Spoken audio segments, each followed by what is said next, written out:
Poultry মুরগির অজানা রোগে চরমভাবে ক্ষতিগ্রস্ত পূর্ব বর্ধমান জেলার ভাতারো আউশ গ্রামের মুরগি খামারিরা। কেন মুরগি মারা যাচ্ছে সে কারণে খামারিদের কাছে স্পষ্ট নয়। বিশেষজ্ঞরা জানিয়েছেন এটি কোনোভাবে বার্ড ফ্লুর ঘটনা নয়, নানা কারণে মুরগি মারা যেতে পারে। এই ধোঁয়াশায় মাথায় হাত খামারিদের। পূর্ব বর্ধমানের ভাতারের নতুন গ্রামে গিয়ে দেখা গেল গ্রামে বেশ কিছু খামারি আছেন। তাদের প্রায় সব খামারে গত কয়েকদিন ধরেই লাগাতার মুরগি মারা যাচ্ছে। দেখা যাচ্ছে ছোট মুরগি থেকে বড় মুরগি সবাই আক্রান্ত হচ্ছে। প্রথমে ঝিমুনির মতো হলেও ধীরে ধীরে মুরগি মারা যাচ্ছে, কোনো চিকিৎসাই কাজে আসছে না।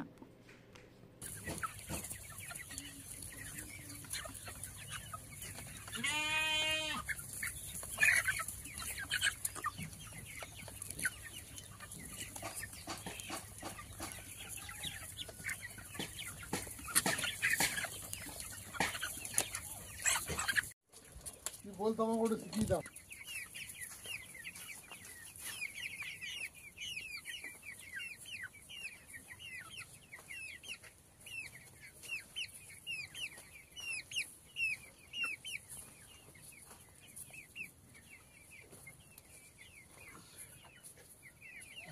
আমার মুরগির ফার্মে সব পোল্ট্রি শেষ। এত খেটেও চারটে পয়সা পাওয়া যাচ্ছে না। আমরা এবার সাধারণ ঘরের ছেলে, হ্যাঁ, রোজগার পাতি নাই।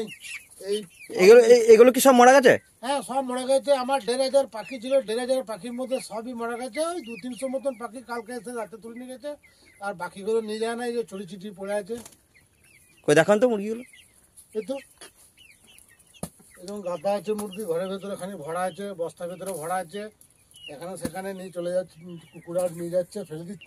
এবার বলবেন, এবার বলো যে এই গোটা পোল্ট্রি ফার্মটা এমনিকে দেখাও যে সব শেষ। এইদিকে তুই চলাই যে এখানে দেখ, ওইখান থেকে বলবে যে ভর্তি মুরগি ছিল এখানে। হ্যাঁ, ওইটা বলবে যে এখানে ভর্তি মুরগি ছিল, পাখি ছিল। বলো। গোটা সেটটাতেই মানে মুরগির বাচ্চা ছিল। 20 দিন বয়স, 15 দিন বয়স থেকে রোগ লেগেছে, মুরগি সব শেষ হয়ে গেছে। পুরো ফাঁকা আপনার কি ফার্ম? ফার্ম একদম পুরো ফাঁকা। এই দেখতে তো পাচ্ছেন, চিটচাট পড়ে হয়েছে। কত মুরগি মরে গেল, ফেলে দিয়ে এলাম। মাটির গর্ত করে পুঁতে দিয়েছি। কি করব, বাইরে ফেলে দিলে ভাইরাস ছড়াবে, সেই হিসাবে মাটির তলায় পুঁতে দিয়ে মাটি ঢাকা দিয়ে দিয়েছি। কি করব। এই যে আরেকটা রয়েছে, এই সেটটা তো তাই একই অবস্থা, একই হাল। কি করব, খেটে খুটে যদি পয়সা না পাই তাহলে এইসব করতে ইচ্ছা যাবে? মানুষের ইনকাম পথ যদি বন্ধ হয়ে যায় তাহলে তার কি করে চলবে? চলবে কি? এইটা নিয়ে আমাদের কর্ম, এটাই নিয়ে আমাদের জীবিকা। এটা কি আমাকে 40 দিন আগুলে বসে থাকতে হয়? 40 দিনের মাথায় যদি পেমেন্ট না পায়। এখানে কত বাচ্চা ছিল? এটাতে এই সেটটাতে বাকি ছিল 1000। সব কি মারা গেছে? সব মারা গেছে। এই তো দেখতেই তো পাচ্ছেন, সব মারা গেছে। কটা ছড়ি ছিটি রয়েছে। কোম্পানিরও মাল তুলতে পারছে না। ওরাই বা নিজে কাকে দেবে? পাখিগুলো নিজে তো সেল করতে হবে। মানুষ যদি না খায় তাহলে পাখিগুলো নিয়ে যাবে, কোম্পানিদের লোকেই বা কী করবে? ওদেরও লস, আমাদেরও লস। বিষয়ে বলতে ক্ষতি বলতে পোলট্রি ফার্ম যা আমাদের মুরগি চাষ করে যা ক্ষতি, এই 2 লাটে পড়েছি। পয়সা তো আমাদের হবেই না। কোম্পানি আসছে, খালি বলছে বাচ্চা দেখাচ্ছে, বাচ্চা নিয়ে চলে যাব, আজকে নিয়ে যাব, কালকে নিয়ে যাব করছে, কিন্তু নিয়ে যাচ্ছে না। যা পরিস্থিতি, মুরগি মরছে, 2000 পিস মুরগি মরে গেছে আমার। একটা পয়সা পাবো না, আগের লাট থেকে কোনো পয়সা পাইনি। যা অবস্থা, সংসার চালাতে পারছি না এই মুরগি মরাতে।